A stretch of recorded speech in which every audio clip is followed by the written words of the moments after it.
Bom, como eu disse, nós estamos falando de Gálatas. Gálatas é uma carta interessantíssima. Alguns teólogos dizem que é o Evangelho de Paulo.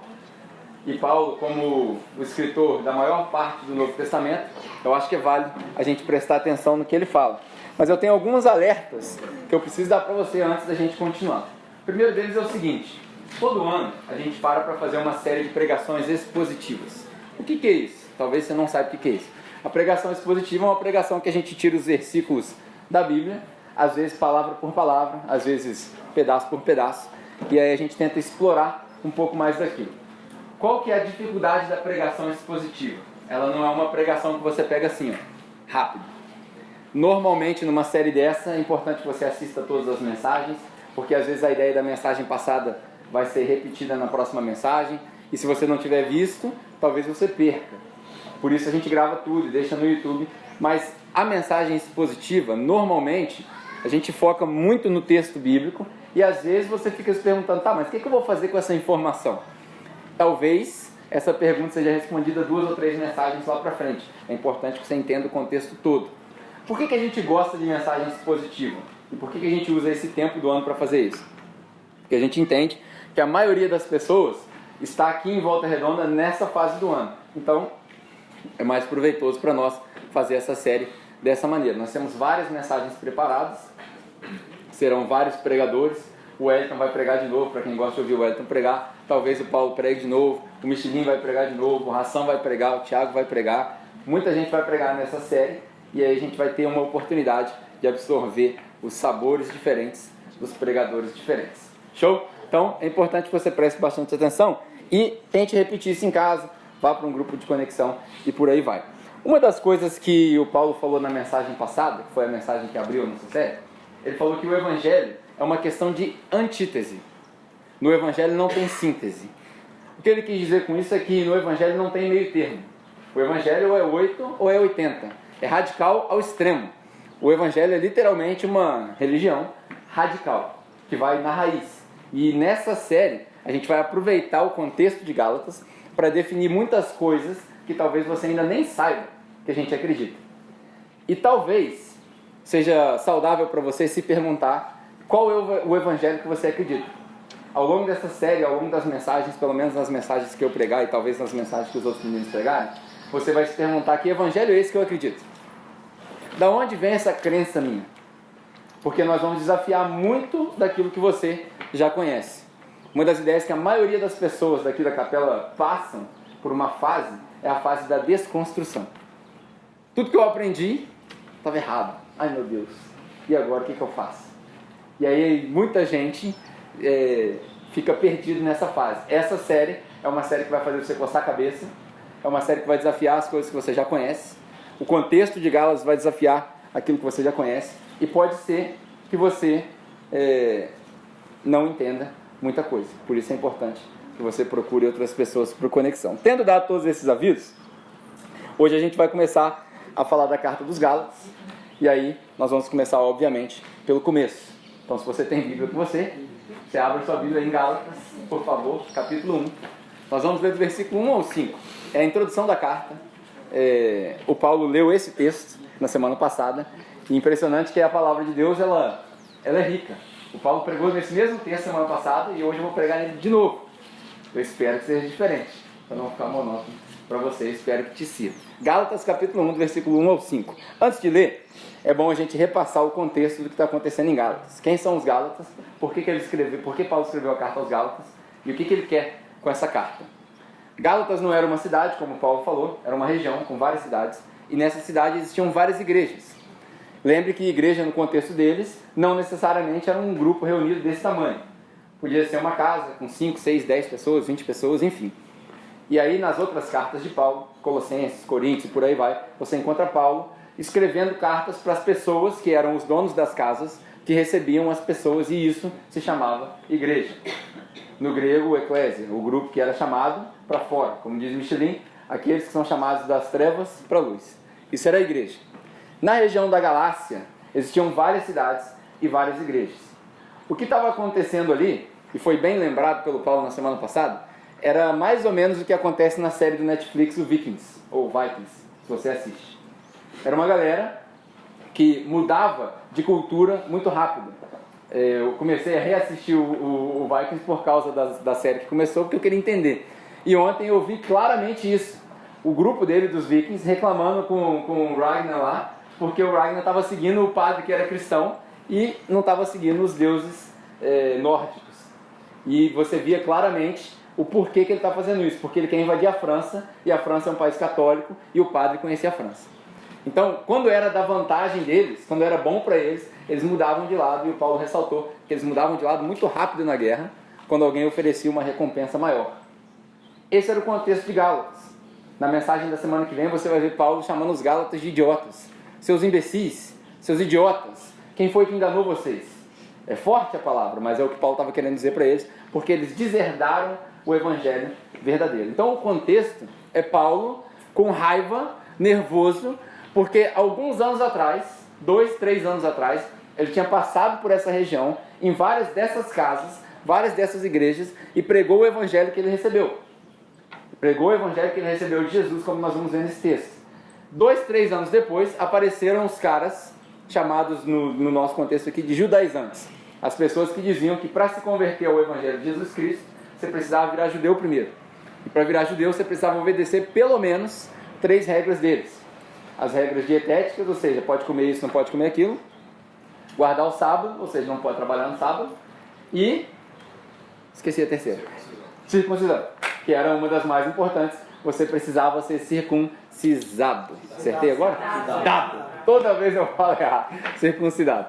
Então você precisava passar pela circuncisão. E Paulo está debatendo isso com eles, falando isso não é necessário. Esse é o contexto. Esse é o contexto. E ao longo da carta aos Gálatas, você vai ver Paulo desconstruindo tudo que eles sabiam. Qualquer semelhança com o nosso contexto é mera coincidência. Porque a gente vai desconstruir muitas das coisas que a gente aprendeu. Então vamos lá, Gálatas, capítulo 1, do versículo 1 ao 5. Diz o seguinte: Paulo, apóstolo enviado, não da parte de homens, nem por meio de pessoa alguma, mas por Jesus Cristo e por Deus Pai, que o ressuscitou dos mortos, e todos os irmãos que estão comigo, as igrejas da Galácia. A vocês, graça e paz da parte de Deus, nosso Pai, e do Senhor Jesus Cristo, que se entregou a si mesmo por nossos pecados, a fim de nos resgatar dessa presente era perversa, segundo a vontade de nosso Deus e Pai, a quem seja a glória para todos sempre. Amém. Essa é a introdução, e Paulo falou algumas coisas que a gente vai ressaltar. Primeiro, ele escreve o nome dele. É claro, isso é uma das coisas que a maioria dos teólogos concorda, foi Paulo que escreveu a carta aos Gálatas. E aí, logo depois do nome dele, ele coloca um título. Ele diz apóstolo enviado. Hoje em dia chega a dar até arrepio, né, quando a gente fala apóstolo. E aí ele fala apóstolo. Por que ele usa o título? A gente vai viver uma situação agora em outubro que você vai ver isso claramente. Quando as pessoas, os judaizantes, chegaram na região da Galácia e não conseguiram derrubar os argumentos de Paulo, quando Paulo falava que nós somos salvos pela graça, as pregações mais evidentes de Paulo é que nós somos salvos pela graça através da fé somente. Isso é Romanos capítulo 1, Romanos e por aí vai. Isso era a pregação de Paulo. Esquece o sistema, só Cristo salva, só pela graça, nada do que você faz. E aí eles não conseguiam encontrar argumentos para defender, para contra-argumentar a tese de Paulo. E aí eles começavam a atacar o caráter de Paulo, a índole de Paulo. E aí eles falavam, esse Paulo que vocês estão ouvindo aí, esse Paulo aí nem discípulo ele era de Jesus. Esse cara é maluco. Isso acontece muito durante as campanhas políticas. No debate político, o cara dá a proposta dele, o outro vai dar a réplica, o outro vai dar a tréplica, e ao longo do debate você vê que eles não conseguem se rebater, e o que eles fazem? Começam a atacar o caráter da pessoa. Por quê? Isso é um argumento, a gente chama de argumento ad hominem, né, em latim, que é uma prática até no direito, da gente enfraquecer o caráter da pessoa perante o jurado. Então o jurado, que eram as pessoas da Galácia, estavam atentos e eles falavam, esse cara aí fala que ele veio de Jesus, mas nada. E aí Paulo, quando escreve a carta, ele põe o texto, ele põe o título e diz apóstolo. Apóstolo, aquele que é enviado. O que é o apóstolo? É aquele que é enviado após o que enviou, com a autoridade daquele que o enviou. Aí olha que interessante, a a gente tem um problema na nossa sociedade hoje, que eu acho que é um problema, talvez você não ache que seja um problema, mas a gente tem acesso a tanta informação que a gente criou vários grupos e várias escolas de pensamento. Uma das escolas de pensamento problemáticas é o tal dos cristãos liberais. E às vezes a gente fala liberal, a gente acha que é um escândalo. Não, o cristão liberal é aquele que acredita que tudo é relativo. Tudo é relativo. O que era o texto para lá, para essa época, não serve para hoje, e tudo fica relativizado. E aí desenvolveu-se um grupo mais novo, dessa galerinha mais nova, que não gosta de ler, prefere pegar a resposta do Google. Essa galerinha criou uma escola de pensamento que chama-se cristãos progressistas. Parece até partido político, né? Esses caras são os caras que dizem que tudo tem que se adaptar à cultura. Porque se não se adapta à cultura, não vale de nada. E aí a gente criou a tal da ideia da igreja relevante. A igreja tem que se tornar relevante. Como se a cruz de Cristo não fosse relevante. Mas a igreja tem que ser relevante. A igreja se tornou irrelevante. E a maioria das pessoas usa uma expressão, sem saber o que isso significa, que é a tal da chave hermenêutica. A minha chave hermenêutica, o que é hermenêutica? É a interpretação do texto bíblico. A minha chave hermenêutica é Cristo. Aí eu olho tudo pela lente de Cristo. Aí essas pessoas descartam. Porque eles falam, Jesus falou isso, Paulo falou isso, eu fico com o que Jesus falou. Qual que é o problema disso tudo? O problema não é tirar o crédito do Paulo. O problema é desacreditar da palavra de Deus que está escrita. Porque tem duas coisas que você pode acreditar. Você pode acreditar que a Bíblia é a palavra de Deus, ou você pode acreditar que a Bíblia contém a palavra de Deus. São duas escolas de pensamento e a gente precisa aprender a respeitar ambas as escolas de pensamento. Porém, se a Bíblia não é a palavra de Deus para você, provavelmente, nas situações onde seu caráter for questionado, a sua bússola moral não vem de Deus também. Vai vir de outra fonte, o que não quer dizer que ela é ruim. Mas se ela vem de outra fonte, você tira todo o crédito das Escrituras e as Escrituras não servem mais como padrão e bússola moral e ética para você. Já viu onde isso vai dar? Vai acabar na situação onde a gente relativiza tudo, como eu disse, e onde tudo só vale se for adepto para a cultura. Então, quando Paulo diz eu sou apóstolo, ele diz eu sou apóstolo enviado por Cristo e por Deus Pai. Se alguém falasse isso hoje, no nosso contexto, provavelmente essa pessoa seria um escândalo para a igreja. Vou te dar um exemplo, chulo, salvo as devidas proporções, sem comparação nenhuma. Todo mundo aqui conhece. Henri Cristo. O Henri Cristo fala que ele é o Cristo próprio.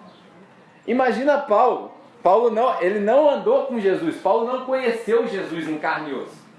Ele não conheceu, nesse período aqui, é muito provável que ele não tinha conhecido nem os discípulos ainda. Quando ele pregou pela primeira vez para a região da Galácia. Depois ele explica que ele foi ver os discípulos. Mas Paulo chega e fala assim, eu fui chamado pelo próprio Jesus e pelo próprio Deus. Os caras, como? Jesus morreu, rapaz, você é louco. Tudo bem que a gente até acredita que ele ressuscitou, tem uma galera aí que viu ele ressuscitar, mas você não estava lá. Nessa época, se a gente se lembra bem, você estava lá em pezão dando comando para apedrejar o coitado do Estevão. É ou não é? Como é que você fala que você foi enviado? E aí, duas coisas que a gente precisa perceber. Olha a gravidade do que é dizer que Paulo não é apóstolo e que as palavras dele são menores que Jesus, por exemplo. Porque Paulo teve um encontro direto com Cristo. Se você pegar a sua Bíblia e ler em casa, Atos capítulo 9, você vai ver um encontro que Paulo teve com Jesus. Numa estrada, ele fica cego e a galera vê aquela luzona toda e ele ouve uma voz, ninguém ouve a voz, mas ficou todo mundo perdidão. E aí o Senhor Jesus Cristo fala com ele, fala, Saulo, por que você está me perseguindo, cara? E aí a conotação bíblica, ele fala até sussurrando, por que você me persegue? E aí Paulo se arrepende e fala, faz o seguinte, você vai na casa do maluco lá, que está te esperando. Lá ele vai fazer uma oração, você vai recuperar sua visão. E Paulo teve uma experiência fantástica com o próprio Jesus. Com o próprio Jesus. Depois de ressurreto. Que nenhum dos discípulos teve. E aí, se isso não fosse o suficiente, 2 Coríntios capítulo 12, Paulo fala que ele foi lá no céu e voltou. E hoje a gente tem um negócio... Tem gente que vai no céu e volta, não tem? Então o pessoal fala, fui no céu e voltou. Tem dois tipos de pessoa, o que vai no céu e volta e o que vai no inferno e volta. O que vai no céu e volta é o cara que admite que Deus errou, porque ele chegou lá e falou assim, opa, nessa hora ainda, volta. Então esse cara não merece muito crédito. E o que vai no inferno e volta é tão ruim que nem o diabo quer. Então complicadíssimo ouvir esse tipo de pessoa. Mas Paulo chega e fala assim, eu encontrei com Jesus, e eu encontrei com o próprio Deus. Eu vi coisas que não dá nem para escrever, mano. 2 Coríntios capítulo 12. Eu vi coisas que não dá para escrever. E se eu fosse escrever, vocês também não iam entender. Mas por que Paulo teve que falar isso? Porque o caráter dele, a questão de ter sido chamado por Cristo e por Deus, foi questionado. E por que a gente abomina isso hoje? Por que a gente, como a camisa da Jane tem uma camisa fantástica, que devia ser lema da capela. Apóstolo bom é apóstolo morto. Apóstolo bom é apóstolo morto. Você está gravando, né? Tem um monte de gente que se chama de apóstolo aí, depois o nego vai falar que eu estou jogando praga nos carros. Não é isso, não é isso. Mas o que isso aqui quer dizer? Paulo precisou dizer isso para atestar o ministério dele.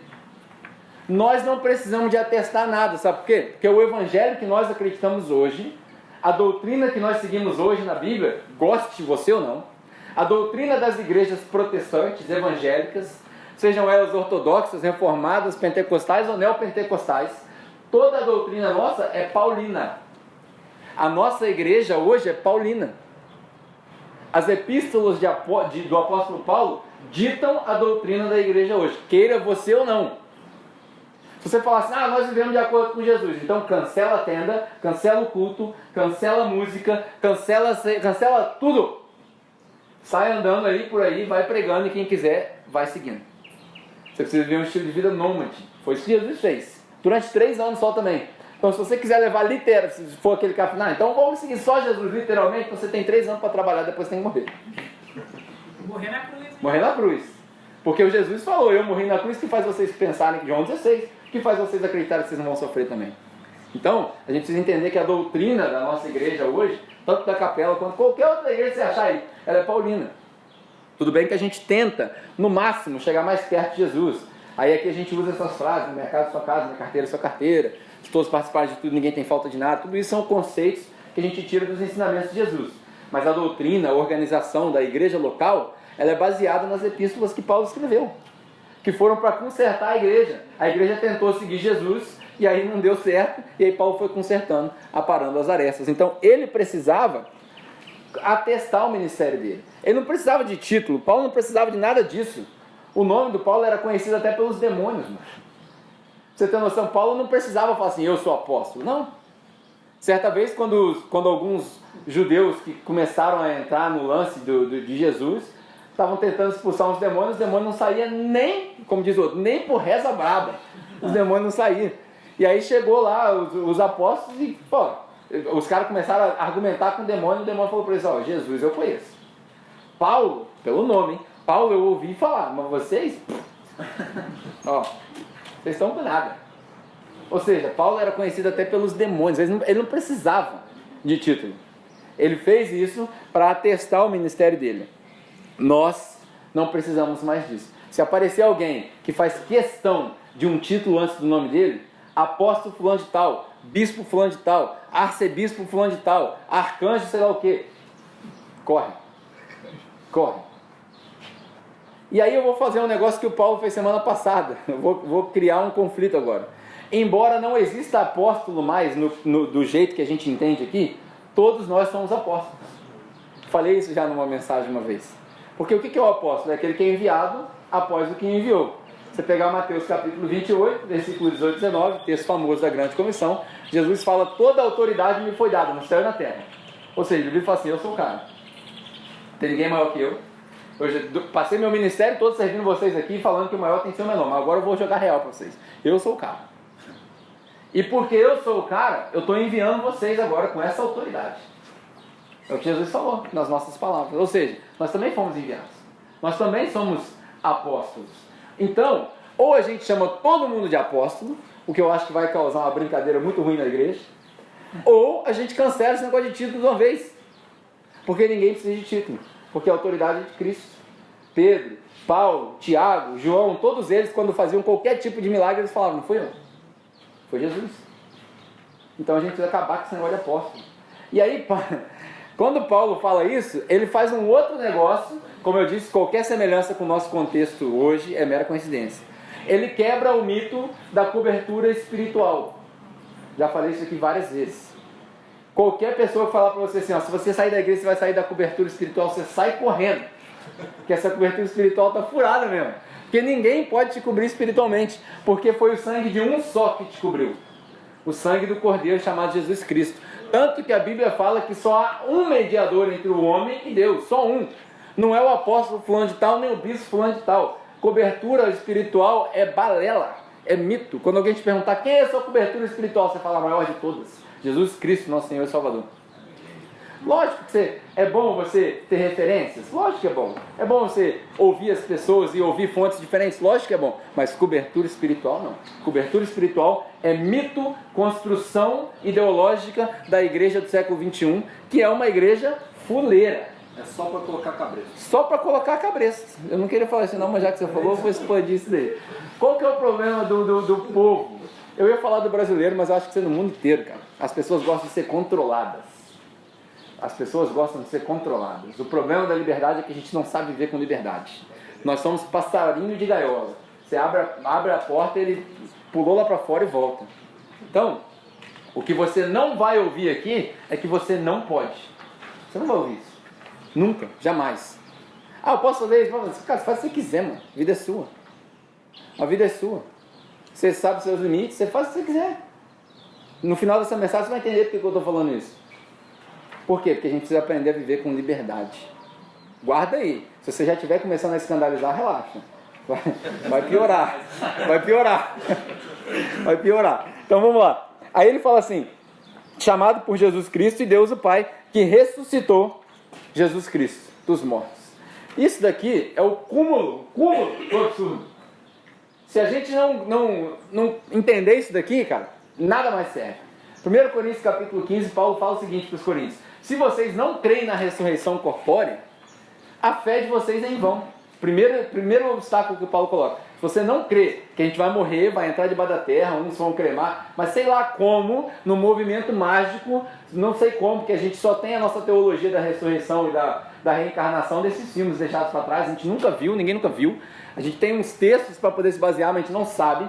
Mas a gente precisa crer que nós vamos receber um outro corpo, um corpo de glória, um corpo incorruptível para viver eternamente. Essa é a base da religião cristã.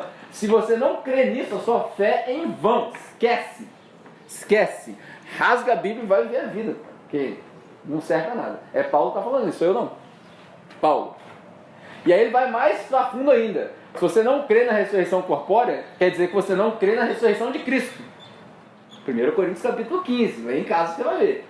Paulo acusando, se você não crê que você vai ressuscitar no fim dos dias, também você não crê na ressurreição de Cristo. E aí, se você não crê na ressurreição de Cristo, você chama Deus de mentiroso.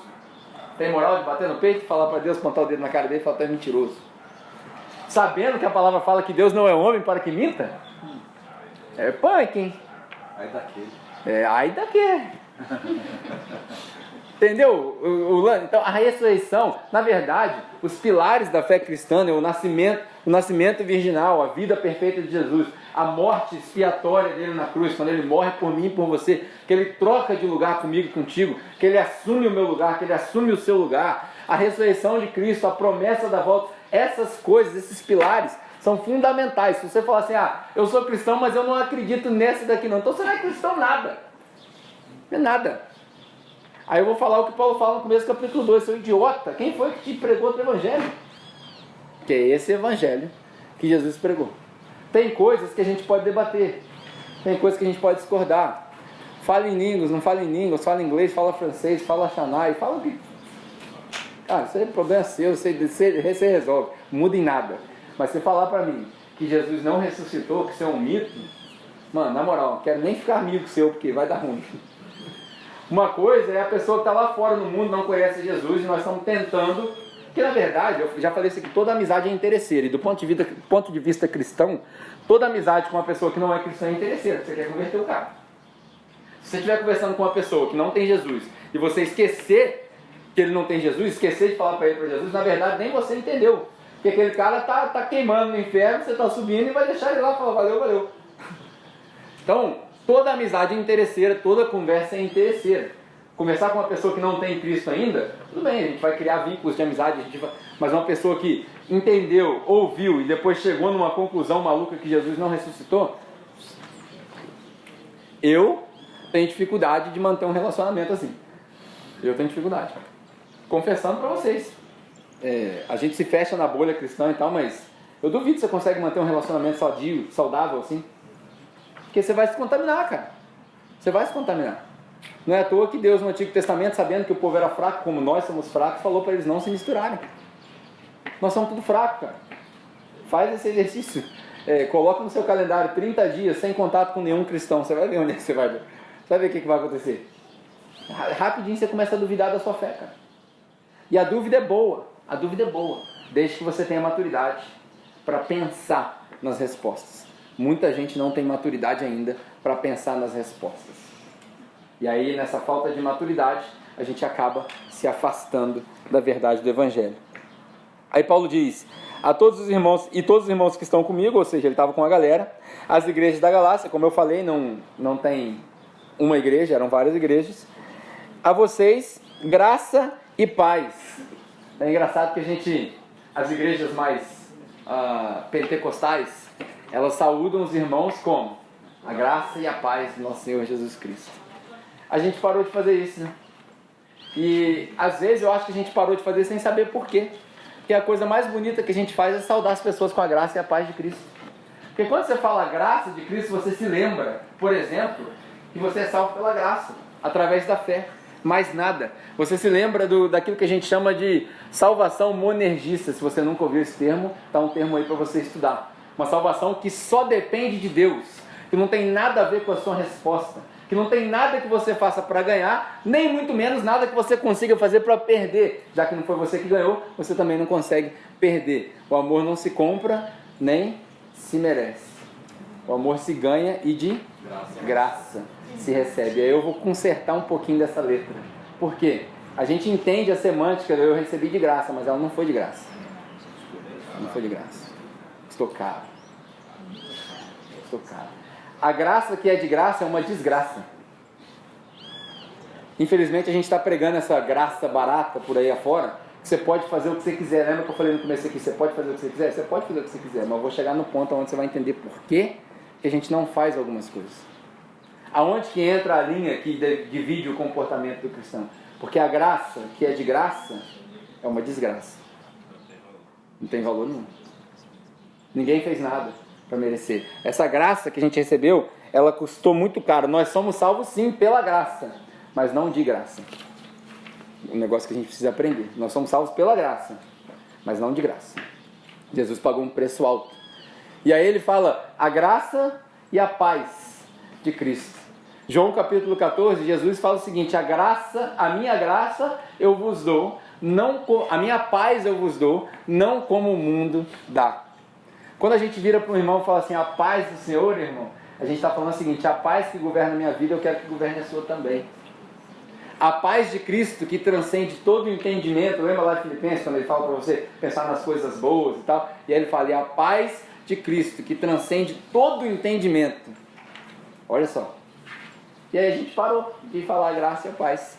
Eu vou fazer um esforço para voltar a falar graça e a paz. Só vou colocar o Amados na frente. Né? Tiago gosta.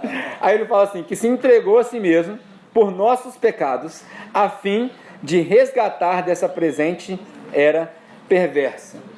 Ponto interessante. Ninguém matou Jesus, sabia disso? Ninguém matou Jesus. Ele se entregou a si mesmo pelos nossos pecados.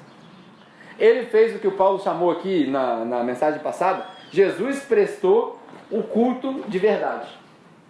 E aí eu vou esclarecer o que ele falou, um negócio interessante.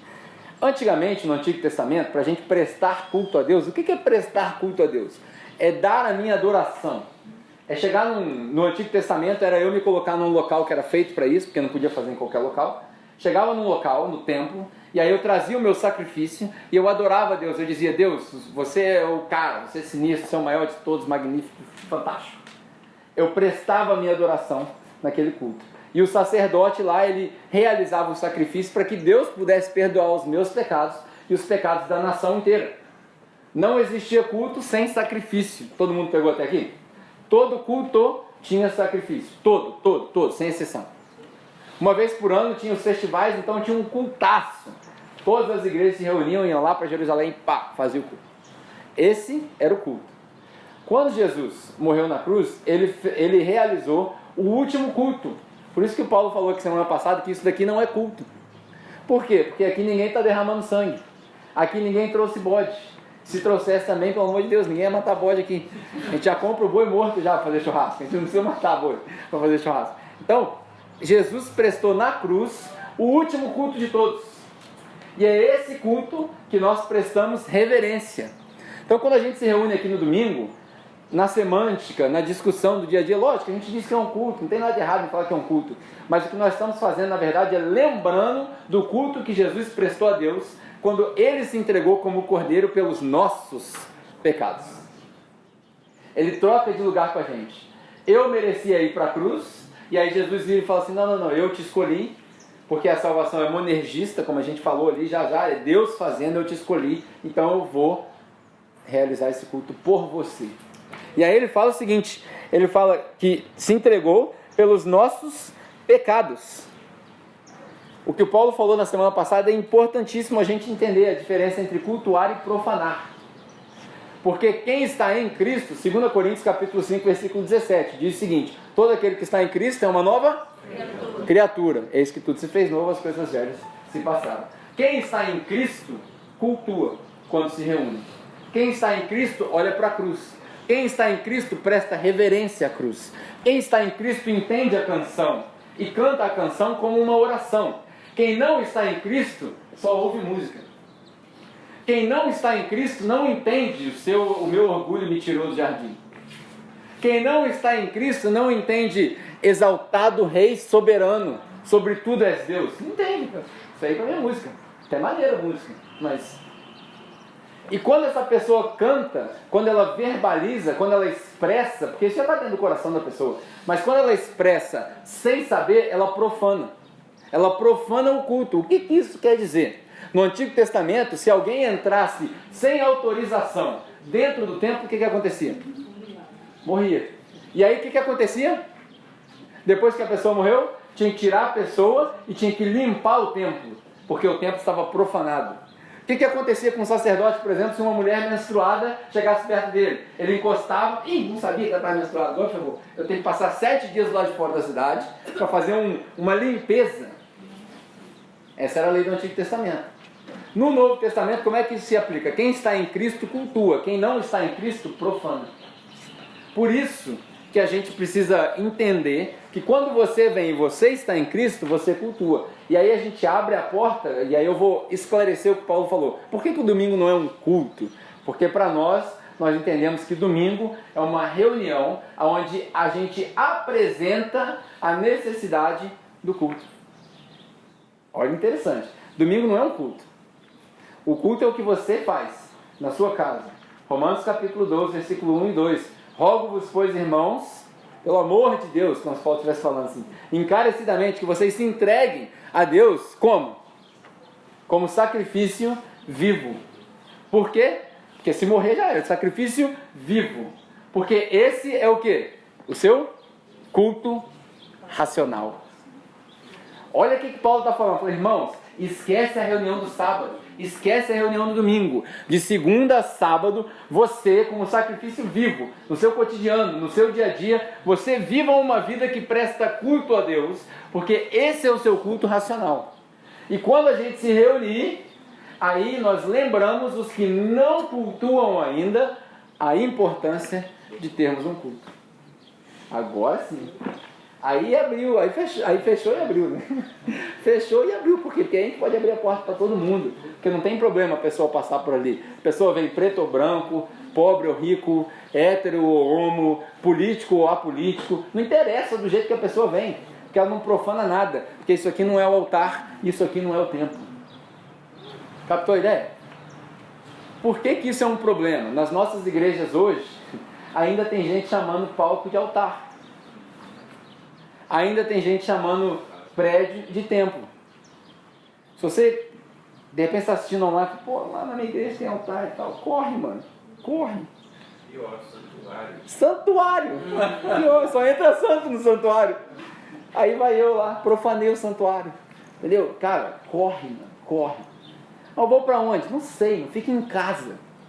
Reúne 3 irmãos na sua casa e faz igual a igreja da Galácia. Mas corre. Por quê? Porque você está ouvindo lixo. Você é um lixo. Você chegar no lugar tem que fazer culto para isso, culto para aquilo, campanha de... Não serve para nada. Isso não serve para nada. Isso é o que Paulo está dizendo em Gálatas. Eu te desafio a ler e discordar disso, porque é isso que Paulo está dizendo em Gálatas. E aí ele continua ainda. Para nos resgatar. Quem precisa de resgate não tem participação no resgate. Você lembra de algum filme, por exemplo, que o filho ou a filha do cara foi sequestrado? Quem lembra de algum filme assim? Sequestrar o filho do cara. O que a pessoa sequestrada faz? Nada. Nada. Só chora. Por quê? Porque ela está perdida. Está perdida. Aí o cara que vai sequestrar faz tudo. Negocia, fala com os bandidos. Se for o Liam Nelson, então ele detona todo mundo, dá tiro em todo mundo, explode bomba. É o cara. Por quê? Ele vai ao resgate. Você e eu somos as pessoas que precisam de resgate. Esquece da sua ideia. E aí, se você tiver uma ideia diferente, seja muito bem-vindo. Sua ideia é bem acomodada, vamos discutir. Mas eu te encorajo a esquecer a ideia de que você tem alguma participação no seu resgate. Tem nenhuma. Você tem participação nenhuma. Por quê? Está falando aqui, cara. Ele morreu pelos nossos pecados para nos resgatar. Essa palavra resgatar é a mesma palavra utilizada para arrancar a força. Jesus morreu na cruz pelos nossos pecados para nos arrancar a força. Ah, não concordo. O problema é seu. Rasga a Bíblia. Rasga a Bíblia. Está escrito ali. É o pecado. É o significado da palavra. Não tem outra coisa. E aí ele morreu para nos resgatar. E aí os Gálatas precisavam ser resgatados do costume de obedecer a lei, obedecer o sábado, obedecer as dietas, mas também da condição deles, da nossa condição. A condição pecaminosa, a condição do ser humano. E aí em breve, quem sabe um dia a gente discuta a questão do pecado na igreja. Isso é interessante também. Está rolando umas conversas aí pela cidade, eu estou super animado com isso, porque no grupo do Michelin, né, Bruno, rolou uma discussão, que é uma discussão que 2 semanas atrás a gente começou também, né, paralelamente. Você vê, Deus é tão bom que ele põe a ideia diferente em vários lugares. Então quem sabe um dia a gente não discuta essa questão. E aí ele diz o seguinte: segundo a vontade de Deus Pai, a quem seja a glória para todos sempre, amém. Segundo a vontade de Deus Pai, é um negócio dificílimo de entender. Eu estou quase acabando já. Porque eu acabei de falar para você que você não tem participação na sua salvação, que a salvação é monergista, ou seja, é só um movimento, não é sinergista, ela não tem 2 movimentos, não é ir de volta, não é Deus te chamando e falando, Jane! Aí a Jane responde lá de trás, estou indo! Não é assim. Não é assim. Você estava morto. Mortos dos nossos pecados e transgressões, é assim que a palavra diz. E aí ele fala assim, pela vontade do nosso Pai. Tudo o que acontece na história da salvação do ser humano faz parte da vontade de Deus. Vou falar de novo para você não cortar o que eu falei e achar que eu estou viajando na maionese. Tudo o que acontece na história da salvação do ser humano é da vontade de Deus. Na história, olha a ênfase que eu estou dando, na história da salvação do ser humano é da vontade de Deus. Se você bater de carro e falar que foi da vontade de Deus bater de carro, não foi eu que falei isso. Esquece. Na história da salvação do ser humano. Isso inclui o pecado. Agora isso aí vai arrancar com os cabelos da sua cabeça. Porque o pecado faz parte da história de Deus. Porque se o pecado não fizer parte da história da salvação do homem, então Deus errou. Aí fica contigo. Se você quiser achar que Deus errou, é contigo. Tem coisas que você não vai achar resposta. Tem coisas que você vai procurar a vida inteira. Tem coisas que você vai brigar com a dicotomia entre a soberania de Deus e a responsabilidade do homem. Vários teólogos falam sobre isso. Mas tudo na história da salvação do homem faz parte da vontade de Deus. Por quê? Porque aqui Paulo está falando, segundo a vontade de Deus. Isso aí vai abrir precedente para você discutir no seu Conexão, por exemplo, o que a gente chama de propósito de eleição. O que é isso? Escuta lá no seu Conexão. Vai abrir precedente para você descobrir, por exemplo, por que a salvação aconteceu antes da fundação do mundo, Efésios capítulo 2. Antes da fundação do mundo, quando não existia ninguém ainda, você já foi declarado salvo. Aí acabou minha cabeça.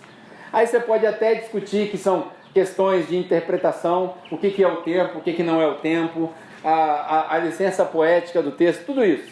mas está escrito lá. Você precisa discutir. E aí ele diz um negócio interessante, ele fala assim, segundo a vontade. Essa palavra vontade, que ele escreve ali, mais uma palavra para a gente aprender, ela significa decreto, ou seja, não muda. É a mesma palavra usada, por exemplo, quando a gente ora e fala assim, Senhor, seja feita a sua vontade. A oração do Pai Nosso que a gente aprendeu é a mesma palavra, é uma palavra chamada telema, decreto, não muda. A vontade de Deus é imutável, imutável. Ele decreta, e aí volto na ênfase que eu dei, na história da salvação do ser humano. O que passar disso, aí é especulação para vocês discutirem no Conexão de vocês. Por isso, porque depende de Deus, porque Deus faz, porque saiu do nosso controle, é por isso que a gente cultua Deus. E aí eu tenho um pensamento para você levar, que é o seguinte: quando eu não consigo me salvar, imagina que Deus me apresenta assim, ó, filho, tem céu e inferno, vida e morte, qual que você quer? Aí eu vou lá e analiso, eu por mim mesmo, eu analiso, eu escolho vida, céu. Essa é a hipótese que a maioria das pessoas acredita, que Deus fez uma proposta e você respondeu a proposta. Quando eu não consigo me salvar, quando eu sou incapaz, a gente chama isso de depravação total na teologia, quando eu sou incapaz de escolher o bem, a glória é toda de Deus. Porque se Ele me salvou, Ele teve que me arrancar a força da minha condição pecaminosa e me colocar no trono celestial com Ele. Quando eu não consigo me salvar, a glória é toda de Deus. Agora olha o oposto. Quando Deus não consegue me salvar, aí a glória é toda minha. Quando Deus não consegue me salvar, a glória é toda minha. O que é quando Deus não consegue me salvar? Pedro, vida, morte, céu e inferno. Ah, não quero não. Vou ficar aqui mesmo. Eu literalmente me declarei mais poderoso que Deus. Como é que a gente canta que Deus é soberano, cara? Você sabe o que é soberano? Soberano é o cara que faz o que quer, quando quer, com quem quer, na hora que quer, da maneira que quiser. Esse é soberano. A ideia de soberania que a gente tem no Novo Testamento é o Império Romano, que chegava e falava assim, Volta Redonda, negócio é o seguinte, cheguei com as tropas, se quiser viver, é na minha regra. Se não quiser, vai morrer todo mundo. Essa é a ideia do soberano do Novo Testamento. A gente acha, mas é graça, não. Soberano é isso. É o que faz o que quer, quando quer, na hora que quer. Com quem quiser. Se eu não consigo me salvar, a glória é de Deus. Agora, se Deus não consegue me salvar, aí a glória é toda minha.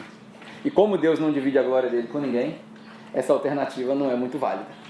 Eu não escolheria essa alternativa nem se eu pudesse escolher. Isso aí vai abrir precedente, como eu falei, para a gente discutir várias coisas sobre a eleição, sobre a tal da graça resistível ou irresistível, e por aí vai. Não vou entrar nesses detalhes. E aí eu vou te fazer uma pergunta que talvez você esteja se perguntando. Mas aí, se for assim, você não acha que Deus virou um tirano, então? Se ele é soberano dessa maneira? Você não acha que Deus se tornou uma pessoa tirana? Ele faz o que ele quer, quando ele quer, do jeito que ele quer, sem pedir minha opinião, me arranca a força. Então ele é um cara tirano. E aí eu vou te dar 2 exemplos. Quem é pai aqui vai entender. O primeiro exemplo, antes dos pais, é o seguinte. Se você vê uma pessoa prestes a se suicidar, tá lá no C6, ó, último andar. Você vê a pessoa aqui na beiradinha aqui, ó. Você vai chegar lá e falar assim, fulano, pula não. Pula não, vai ser ruim pra você. Você vai esborrachar lá embaixo. Pula não.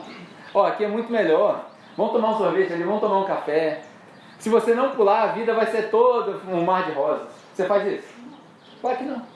Eu, quando eu era pequeno, meu pai teve a sorte, vamos dizer assim, de salvar um cara do suicídio. Não precisa, por isso que eu estou dando esse exemplo. O cara estava, se eu não me engano, no 9º andar. O cara se enfiou pela janela e estava para pular da marquise.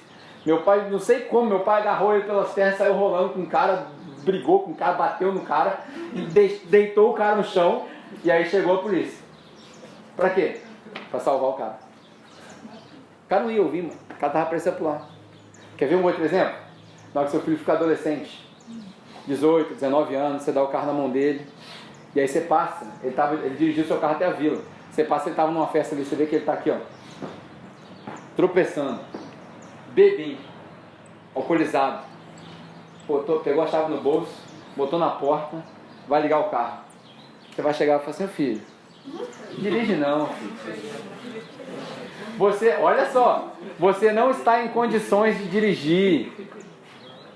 Se você dirigir sobre a influência do álcool, traduza-se álcool como pecado na história da salvação. Se você dirigir, você vai causar um acidente que pode levar à morte. O salário do pecado é a morte. Você vê alguém discutindo assim? Não, cara. Você toma a chave e se o cara brigar, você desce a lenha. Chama a polícia, prende o cara que seja, deita no chão, bica o rim dele até ele cansar de apanhar, mas não deixa ele dirigir. Você não pode deixar o cara dirigir. Você vai fazer a força. Sabe o que é o pior disso tudo? A gente continua insistindo que a gente tem alguma participação quando a gente estava pior que o suicida e pior que o bêbado. Nós estávamos mortos nos nossos pecados e transgressões. Morto não reage. Nós estávamos sem condição de tocar a vida. Nós estávamos sem condição nenhuma de tomar qualquer decisão moral. Nós somos dominados pelo pecado, nós nascemos do pecado, nós somos pecadores de natureza. A pessoa que admite que é pecador de natureza e ainda insiste que tem participação na sua salvação é uma pessoa louca, esquizofrênica, não consegue raciocinar. Porque ela não entendeu que se o cérebro dela e a condição humana dela está condicionado ao mal, como você pode escolher o bem? Por isso a gente cultua a Deus. Aí, depois de tudo isso, a minha esposa mesmo me pergunta isso todas as vezes. Minha esposa, uma galera, quando a gente discute, fala assim: você não acha que isso é muito perigoso, não? Quando você fala desse jeito para as pessoas? Você não acha que se você tirar a campanha, o dízimo, a oração, você não acha que se você tirar essas coisas, você não corre um risco muito grande de desviar as pessoas? Aí a minha resposta é a seguinte: não foi eu que trouxe? Como é que eu que desvio? Não foi eu que trouxe. Numa geração manca, nós somos uma geração manca, a gente anda de muleta o tempo todo. A muleta é o dízimo. Se eu der o dízimo eu sou fiel, então Deus é fiel. A gente condiciona a fidelidade de Deus à nossa fidelidade, né? Tão estúpidos que nós somos, que no mês que falta aí Deus não é fiel, então. E aí a gente anda sobre as muletas. Tem gente que tem igrejas que trazem mais muletas. Fala assim: não, toma mais uma muletinha aqui, ó, uma campanha aqui para você poder ficar bonito. Né? Toma aqui, ó, mas vamos fazer um jejum, vamos fazer uma campanha de jejum, 21 dias de jejum aqui, jejum de Daniel. Daniel nem fez jejum, Daniel fez dieta, a galera não tem nada da palavra. Mas vamos fazer um jejum de Daniel aqui para Deus consagrar. Consagrar o quê, rapaz? Já consagrou Jesus, cara. Da onde você tirou isso? O culto é com Jesus, o Cordeiro já foi consagrado, tem nada a ver. Eu vou consagrar minha vida, eu vou ungir meu carro. Ungir carro, rapaz, carro tem espírito, você é maluco, rapaz. Derrama até óleo. Eu derramo óleo, óleo é para o motor do carro, não é para fora do carro, não. Entendeu? A gente viaja na maionese, cara. Aí as pessoas, você não acha muito arriscado, não? Enquanto as igrejas estão trazendo mais muleta, eu estou bicando a muleta dos mancos tudinho. Eu estou nem aí, cara. Eu estou bicando porque eu estou fazendo o seguinte: o evangelho, ele é vida e morte. Para os que estão sendo salvos, para aqueles que Deus escolheu, o evangelho traz cheiro de vida. Para aqueles que Deus não escolheu, traz cheiro de morte. Então meu trabalho é só adiantar a parada. Eu estou bicando as muletas. Se você ficar em pé, tá tranquilo. Se você cair, também caiu, mano. Estou bicando as muletas tudo. Nada disso serve para nada. Esse é o evangelho de Paulo. Isso não é arriscado as pessoas desviarem? Se não foi eu que trouxe, não sou eu que vou desviar. E se ficar de pé na hora que chutar, é porque Deus te salvou. É milagre. Exatamente. Se ficar de pé na hora que chutar, é milagre. Aí a gente dá glória a Deus. E se cair também a gente dá glória a Deus. Porque a salvação é dele, tudo é dele, para ele e por ele. Amém? Amém. Essa é a mensagem de Paulo aos Gálatas na introdução do capítulo. Essa é só a primeira mensagem. Nós temos mais algumas mensagens e aí nós vamos discutir isso tudo em casa.